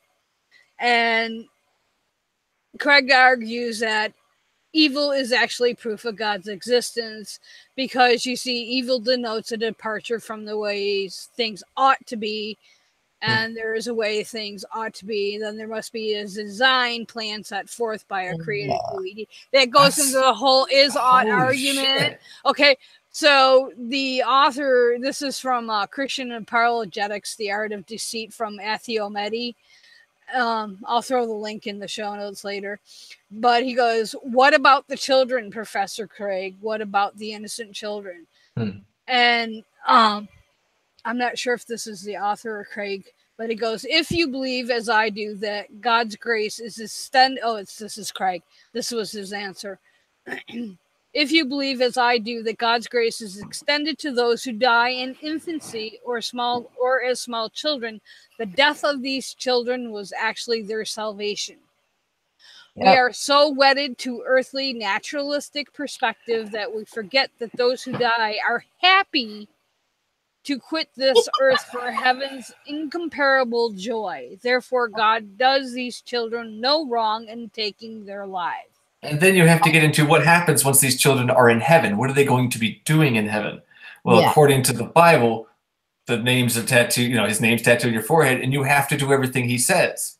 Mm-hmm. So that's what these children are doing. Is that great? Is that loving? I mean, where the hell is the love? Yeah. Well, the author goes on, right. Those lucky little fucks. Now, excuse me while I go to an infant. Oh, I can't see this. Infanticide. Dole. Infanticidal. Thank you. Killing spree so that more of God's precious children can quit the earth for heaven's incomparable joy. I'm sure the parents won't mind. After all, I'm just expediting their salvation. Mm. And when you were going, that article, and I wish I could read it better, but that whole thing, that's why William Lane Craig kept popping into my head through the whole time. Yeah. He is one of the things, besides the is-odd argument, he's known well in the Kalam. Sorry, I'm laughing at General So over here.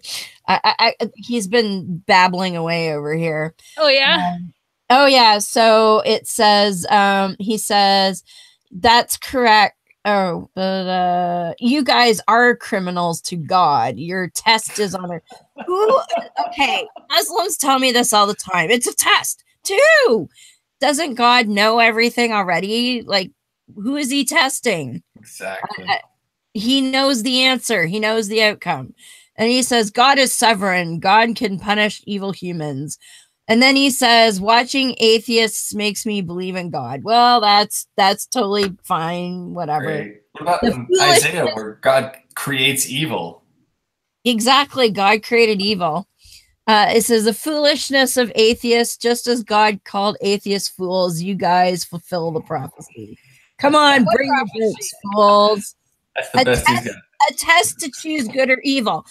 He already knows what we will do. I can tell you a good thing is not worshiping a documented child killer. That would be a good thing. That's a very good thing. It's a very easy thing to see as a good thing. Yeah. Doesn't take rocket science or theology school. For the director of music, David, the fool says in his heart, yeah, we know that one. David. David. And by the way, the wise person says it out loud. I'm just saying.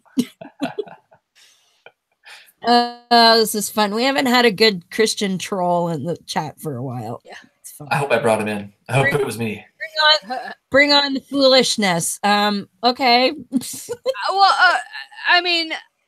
Which part does he find foolish? Well, yeah, what I would ask this gentleman, and this is a point that you make quite well, and you've asked your guests on your pod, is that how can you justify worshiping a God, whether it's Jesus or God the Father or the Holy Spirit, who are all the same people, unless you're not Trinitarian, which, how can you justify killing innocent children? That's what it boils down to. How can you justify that? And then I go one step further. He tortures the children. Yeah, you can say he goes to heaven, but if the child's going to go to heaven, there's no fucking point in torturing it. That is just disgusting.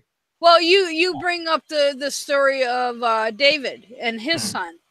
Mm-hmm. And what was it? 7 days? 7 days. He hit him with a sickness. Days. Yeah. So there's no reason for that. And exactly, because so if the point is you're killing this child as a punishment for something somebody else does, which I don't get, because how is that a deterrent if you're not, because the people who pissed him off did not love that child. They were his enemies to begin with. His enemies did this. He killed the child because his enemies showed contempt to him. That's the second Samuel. They're probably kind of going, okay. 2 Samuel 12.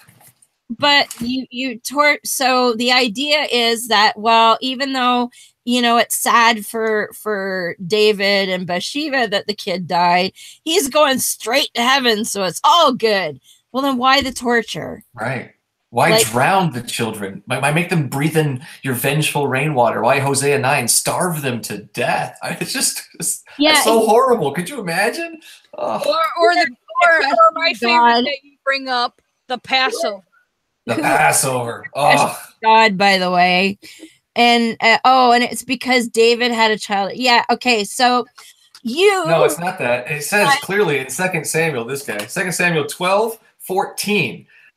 But because by doing this you have made the enemies of the Lord show utter contempt, the son born to you will die. So if the enemies had just fucked off and not gotten contemptuous, he wouldn't have killed the kid, possibly. Or made him suffer. Oh, there's a reason for everything. God works in mysterious ways. It's a miracle. He says God's foolishness is greater than man's wisdom. Wait, God can be foolish. Hold on. God can be foolish now. So there you go. Oh, he's off the deep end. Yes, David did some bad stuff. Why does his son have to pay for it? Great question. Why does his son have to suffer and pay for it? As an infant. So it's not even that this child would have understood anything. Mm-hmm. It's an infant. All it knows is I feel good, I feel bad, I have to go, you know, I have a dirty diaper, I'm uncomfortable, I'm hungry. Like I'm gonna cry all night, keep you awake. You know, that's all he cares about. That's all it does. He says, what exactly did David do? David committed adultery. God forgave him of adultery. Adultery is you're supposed to die. You're supposed to be killed. That's what it says in Leviticus. And then David killed his Bathsheba's husband by putting him in front lines so he would be killed.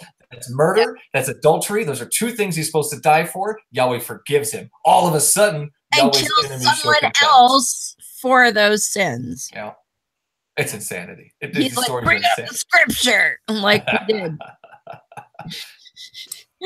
Oh, Christians are fun. They are. They're a load of fun. I haven't. The name sounds familiar, but I don't think he's been in this chat before.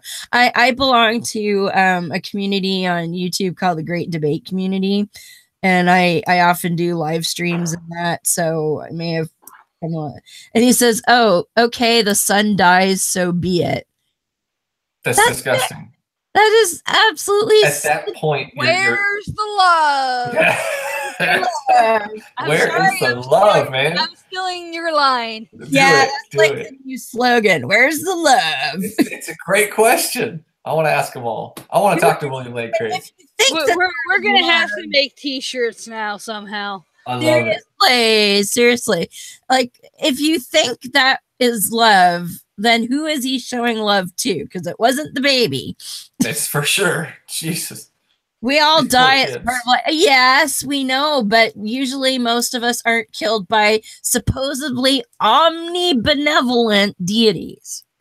Jesus may have loved little children, but Yahweh likes to drown them. Yes.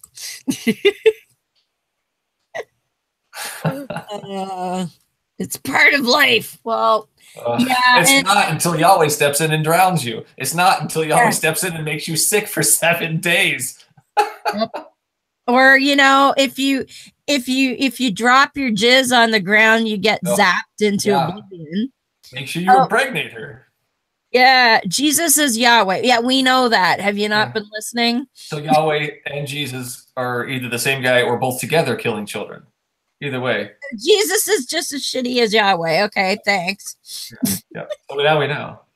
Jesus is the Old Testament God. Yes, we know. That's why we laugh at Christians that tell us that, the New Testament erases all the bad shit.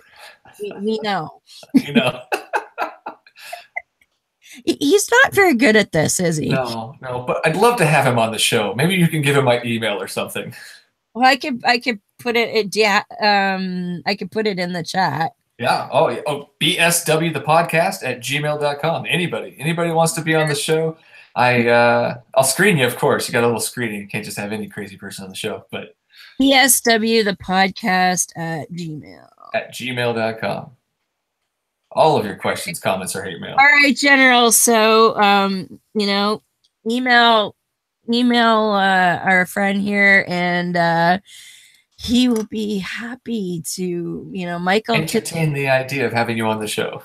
Yes, he will be happy to correspond with you, at least. Let's do it. I'm excited.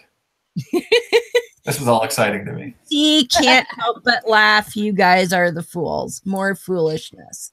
Yes. The fool laughs. I'll laugh at my own foolishness. Don't worry. That's right. And, just because some, nameless, invisible deity says I'm a fool doesn't necessarily make it true. And documented child killer. Who cares if he does? Yeah. Right. Do you care if Jeffrey Dahmer loves you or not? I was just going to say, if Jeffrey Dahmer called me a fool, I'd be like, okay. That's a compliment in my book. Ted Bundy can be redeemed. Yes. Oh. Okay. And Dahmer supposedly did become a born-again Christian. Oh, good. He's sitting up there with Jesus. He says, I'll think about it, but it's funny how an invisible God knew atheists would behave as fools. Okay, people have been laughing at things they think are stupid since the dawn of civilization. It's not a ridiculous idea. And the thing is, it's not a unique thought because atheism has been around or in existence as long as religion. Mm-hmm. Well, and the thing is, prophecy is total bunk, no matter what the quote prophecy is, because if you say something is going to happen in advance, there is always the possibility that it becomes self-fulfilling if somebody wants it to happen bad enough. You're going to find things that you think fit your prophecy. You can take the Bible and make it say anything. Anything. Divination, 247 verses saying that it's fine, 253 verses saying that it isn't. Yep. Judge your neighbor. Don't judge people. Yeah. I don't know. At least the Quran has abrogation for that. The Quran's pretty blunt about stuff too. Yeah. I got to get to that one. I'll have to get there. Maybe the next one will be the Quran says what? We're under a strong spiritual delusion. God gives people spiritual delusions. What a horrible thing. He says that he did it. So. Oh, good. I'm glad I have it then, because I'm having fun with it. In my case, it was Allah that said, I'm going to be an unbeliever because he's the only one that gets to decide that. Of course, I don't know if General So knows that Allah and Yahweh are the same asshole, but they are. Good question. I'm just saying. There is a shit ton of plagiarism in the Quran.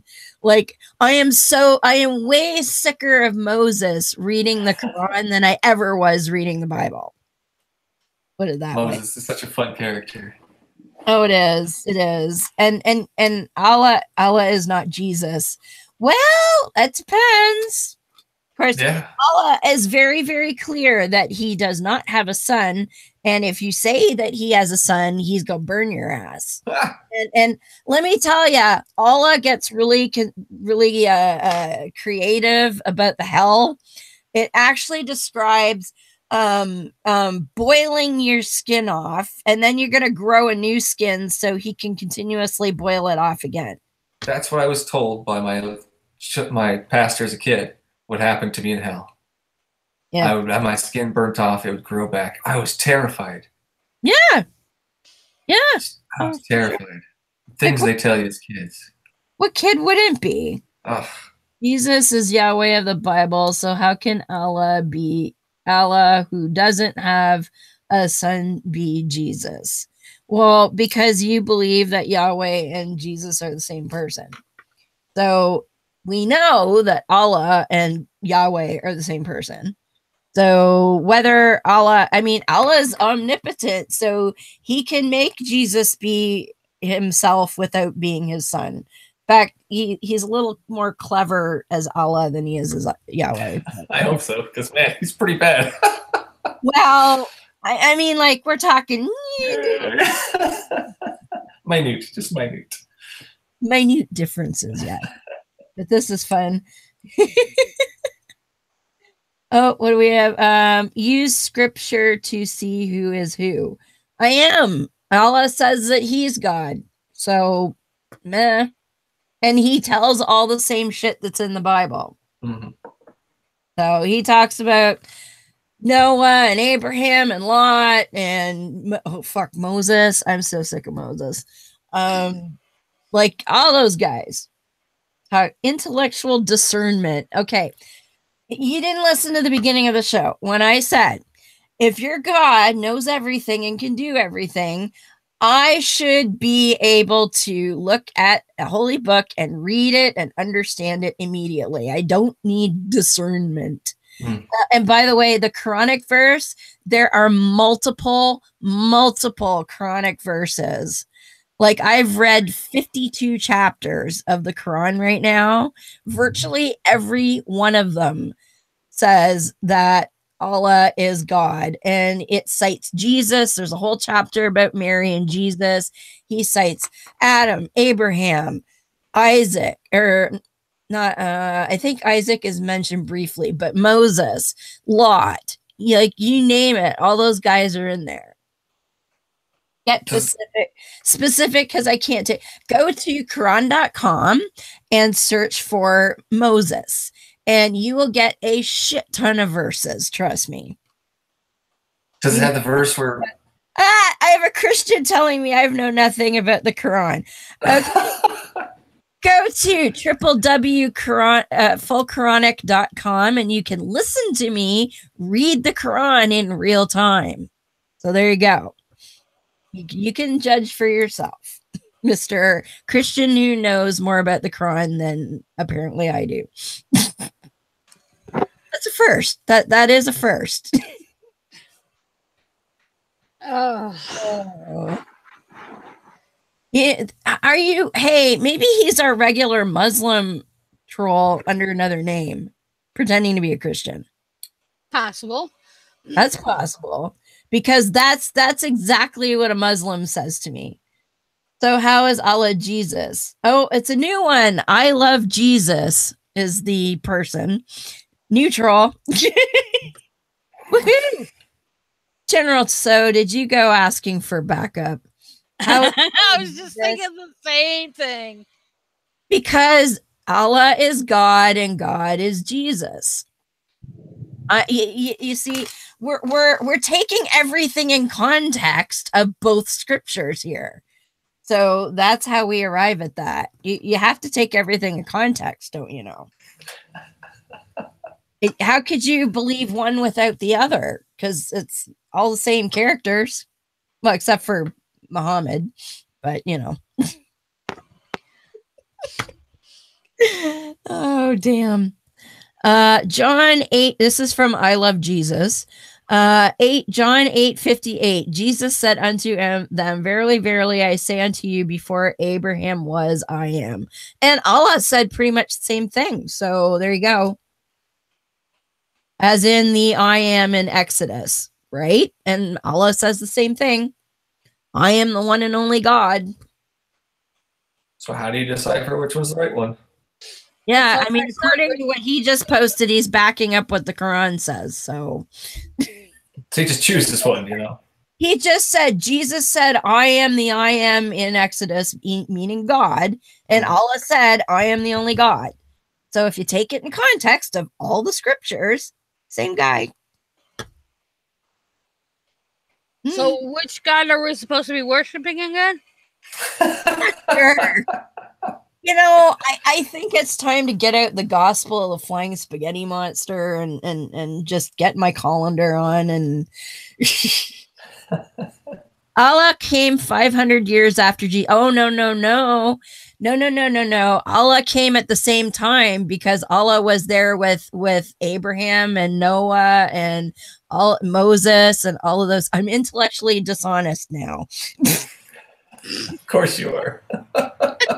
How could Allah not be there at the same time if he knows about Moses and Abraham and all those guys? It has to be the same person. Exodus 3:14. God said to Moses, I am who I am. This is what you are to say to the Israelites. I am has sent me to you. So if Allah is Jesus, then why did Allah contradict Jesus? Well, why did Yahweh contradict Jesus? Because he does that a lot too. Why does Yahweh contradict himself? Yeah, in like the same passages sometimes. With the same story sometimes too. Yeah. Yeah. Muhammad, I don't think witnessed much of anything except whatever the fuck he was smoking was really good. In fact, actually, Beth, was it you that said to me somebody said to me, because Muhammad got his quote visions in a cave up in a mountain. And I don't know if it was Beth that said to me, could the whole Muhammad situation have been like the Oracle at Delphi? Yeah, that was me. Because because the Oracle at Delphi, what they've discovered now is that the alleged cave that the Delphic Oracle was in actually sits on an active fault line, for lack of a better word. So there's volcanic activity underneath causing gases to escape. And they believe that the individual that claimed to be the Oracle was inhaling these toxic fumes, basically getting high. So if Muhammad was in a cave, I'm wondering if that same idea, because I don't know, it's something I would have to look into. I don't know the geology of the area where the alleged cave is supposed to be, but I mean, a lot of people have pondered as to whether some of the visions from Abraham specifically, like he supposedly hears God as a whisper in the wind, if he was, maybe smoking peyote or something, along that lines, if he was having a drug-induced hallucination. Yeah.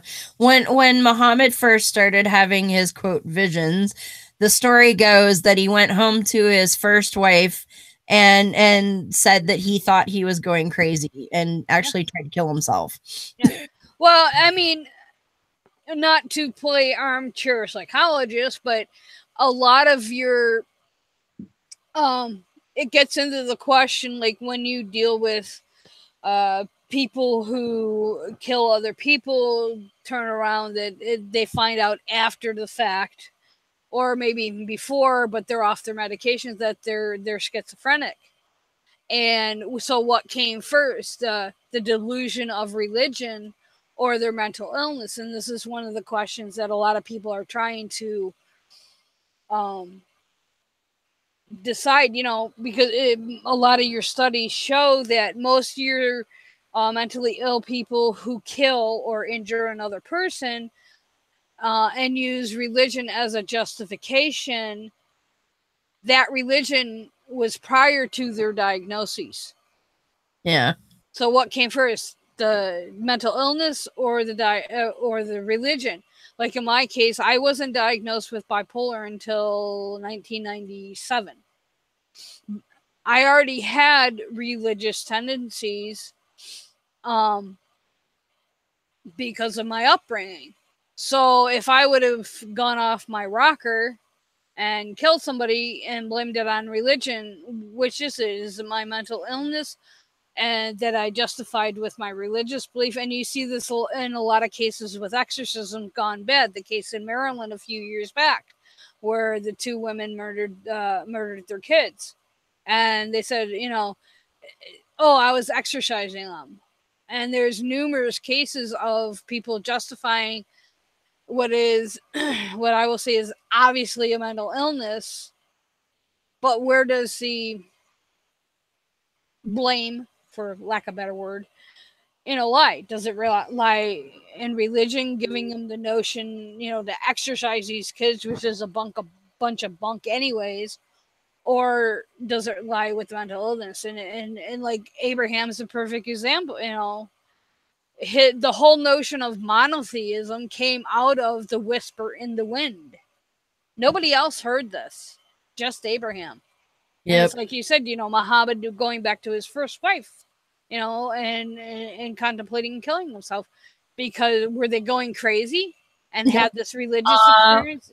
We bored I love Jesus. They yawned and said bye. Don't let the door hit. Yeah, don't let the door hit you in the ass on the way out. I mean that's the thing. I mean, there one of the arguments, and I have a tough time with it. Do we blame religion when somebody claims religion for killing somebody, or do we not? I mean, and it's or do we blame mental illness? Or is it, all smashed together? And it's an issue I struggle with because having bipolar, although I've never been to the point of killing another person, I have had a psychotic break where I thought I could test the theory of gravity and prove it wrong. I crawled out onto the 3rd floor of my apartment complex and was going to prove the theory of gravity was wrong. So is it my mental illness that caused me to do that? Or the fact that I thought I was, I had everlasting life? Which is it? Well, case in point to Armin's story. You remember that, Beth? You'd have to refresh my memory. Armin Navabi, he's the founder of Atheist Republic. A friend of ours, and he was a Muslim, raised Muslim, and in his particular, now he was Shia, and I don't recall if this translates to Sunni or not, but in his tradition he was raised in, he was taught to believe that no child is responsible for any sin committed before the age of 15. So when he was 13, he thought that the best thing for him to do to get to heaven was to commit suicide, and he jumped out a window. Oh. And broke both his legs and fucked up his back somewhat. He's fine now, but that's what religion did. Was he? Yeah. And even though they teach that suicide is a sin, again, because he was sinning before the age of responsibility, he would be forgiven for the sin of suicide. And he felt this is no brainer. This is a no lose situation. I jump out the window, I die, I go straight to heaven with Allah. Perfect. Well, and as a side, I mean, it doesn't quite relate, but this goes into different doctrinal issues, is that infant baptism or adult? Yeah. I mean, because, in some traditions, when you're, and I was raised this way, until the, quote, age of accountability, you are saved under the grace of God through your infant baptism. Some traditions, and I want to say Baptist, but I don't know if it's Southern or Northern, so don't believe in infant baptism and only baptize as an adult once you 14 or 15-ish. So, Old Testament, before we had baptism, the points that Michael makes. Where do these children go? Yep. Absolutely. Well, that is the end of our time, folks. Eyes when you're enjoying playing with Christian trolls. Well, Michael, thank you so much for joining us. We really appreciate it. And please tell everybody where they can listen to all of your great discussions and where they can find you. Thank you. I appreciate you guys having me. It's I guess iTunes, you can find us. It's The Bible Says What, the podcast. It's on iTunes. It's on Stitcher, YouTube, Google Play, all that fun stuff. And if you have any questions or have a pastor that wants to come our way, feel free, have a message. It's bswthepodcast@gmail.com. So yeah, send them my way. Who watches the video? I've put the link. They now replay the chat when you watch a video, a live stream back, so you can scroll through the chat replay and find a link there too. And we should probably put it in the show. I have a link to your webpage in the show notes already. Thank you. Yeah, Facebook too. We're on Facebook. I'm pretty heavily on the Facebook part of it. I'm trying to be more social. Again, I'm new to this, so I don't really know what I'm doing. So. Oh, do we have some debate groups for you? Oh, good. Throw me in them. Get me started. I'm ready. What's your Facebook page under? The Bible Says What. It's under the Bible Says What. Yeah. If you find me, Michael Wiseman, pretty hard to miss the guy with the giant beard. We were already Facebook friends, actually. I could have been. How cool is that? Messaging you on normal messenger instead of through the page. But yeah, I gotta do that. Yeah. Because I was like, oh, I should actually send him a friend. Oh wait, we're already friends. Well, what do you do? Okay. That happens to me a lot, actually. I'll meet somebody at a conference. I'll be like, oh, let's look. Oh, wait, we're already friends. Well, damn. Okay. But anyway, great. And we really appreciate you taking the time to come and hang out with us. And of course, thank you for having me. Yeah, we even managed to drum up a couple theists for you to play with. So yes, I'm excited. Awesome. So Beth, where can we find you? Easiest way is on Twitter, Dune998. That connects to my blog, Havoc and Chaos. And I've kind of dug my relearning counter apologetics out of the dustbin, so I've been posting there as well. And they both do connect to Facebook under Beth A. Hambridge. And I was gonna put out a Twat Waffles of the Week episode, but I got listening to Michael's shit. Oh, you're and got sidetracked. And didn't get the episode finished. So sorry. That's all right. That's a good thing. Yeah, but I do have a YouTube, but as I said, I haven't put anything out recently, but it's under Beth A. Hambridge as well. But I'm hoping maybe tonight to at least get it recorded. So I might have a Trot Waffles in the next few days. So, but that's awesome. As it comes. Yes. Well, you can find me on Holy Crap, the vlogcast, which is hosted by our friend Shujin Tribble, Sunday mornings at 12:05 a.m. Yes, I know that's a weird time, but we're trying to compete with Coast to Coast Radio, so we do that. You won't see me this week, unfortunately, because I will be camping with Hamilton Humanists out in the woods. So, well, it's not really out in the woods. It's a campground with a pool and jacuzzi, but I think they call that glamping. But yeah. And we just put up our new 9-man tent yesterday for the two of us. So in fact, our friend Remy has dubbed it the Palace. So hey, that's where I work. There you go. Yeah, yours is the Pizza Palace, though. But we'll be out in semi nowhere, so I won't be doing Holy Crap this week, but should be there the following week. And of course, you can also find me at www.fullquranic.com, where I read the Quran, so you don't have to.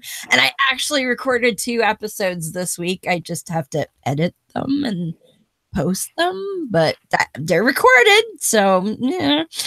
I'm getting there. Oh, editing my own shit is so tedious. This is why we do live, Michael. Yeah, editing is no fun, I tell you. It's not. You never realize how much you breathe until you have to edit yourself. Am I right? I do 15-minute clips, and it takes me 3 hours to edit it. And full chronic is only half an hour, and it usually takes at least that long. Because, well, I'm reading this, and like I said, it's in King James fucking Elizabethan English. So I fuck up shit. Did you ever think you'd ever have to learn how to not only pronounce the word produceth, but also the word reproduceth in the same fucking sentence? Yeah, So, I never thought I'd be podcasting, but you know. Jeez. Yeah. So, but anyway, I should have a couple episodes out relatively soon. One in the next couple of days for sure. So there is that. Yay. And I'm going to try and be a little bit. I took like 3 months off, Michael, because it's the Quran and it's terrible. I don't blame you. I got to get back at it. Somebody's got to do this shit, man, because it ain't going to read itself. Exactly. Because God doesn't exist to read it to himself, to us. So Exactly. anyway, so yeah, you can definitely find me there. We don't have a plan for next week just yet. We're waiting on answers from several potential guests. So we will let you know when we find out what the hell is happening next week. So until then, I will leave you all with our human creed for mankind, and we will see you next week. I know the truth and power of reason and of rational thinking, and I will use them to my advantage. I know the truth and power of educating myself and of expanding my intellectual boundaries, and I will educate myself. I know the truth and power of vanquishing ignorance, and I will do so whenever the opportunity presents itself. I know the truth and power of morality without supervision, and of true and accurate righteousness. I know the truth and power of obliterating tyranny, be it intellectual, emotional, or philosophical, and will work toward that goal whenever and however possible. I know the truth and power of human ingenuity. I know the truth and power of human compassion, and I will be mindful of the welfare of others. I know the truth and power of equality and fairness for all living things. I know the truth and power of the importance of our families, our friends, and our fellow men and women. I know the truth and power of human stewardship of our lands, our waters, and our skies, and I will try to act to preserve our environment. I know the truth and power of the sciences of mathematics, of physics, and of chemistry, and of the important role of these disciplines in understanding the workings of this cosmos. I know the truth and power of the rejection of all notions or beliefs that reside in the supernatural or the superstitious, and of those notions or beliefs that we are not supposed to be able to explain. And I know that these rejections are necessary for humankind's survival. I am a human being with a free mind, liberated from irrational influence and from unreasonable dogma.